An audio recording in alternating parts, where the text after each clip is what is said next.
பாட்டு ஒண்ணு என்ன பாட்டு பிடிக்கும்? எனக்கு கேரளத்துக்கு எல்லாம் பாட்டுமே பிடிக்கும். வாசிக்கு எல்லாம் பாட்டுமே வாசிக்க முடியாது. இப்ப வாசித்தி அது என்ன பாட்டு? அது நிரந்தரம் பாட்டு. அது நிரந்தரம்னா ஆரம்பம். அது அன்னை எப்பன் அந்த நிரந்தரம் அந்த பாட்டு. அது சூப்பரா வாசிக்குது. எப்படி அது கத்து?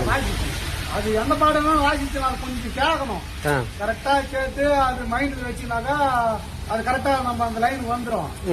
திடீர்னு கேட்காத பாட்டு வாசிக்கணும்னாக்கா கொஞ்சம் கஷ்டம் தான் அது.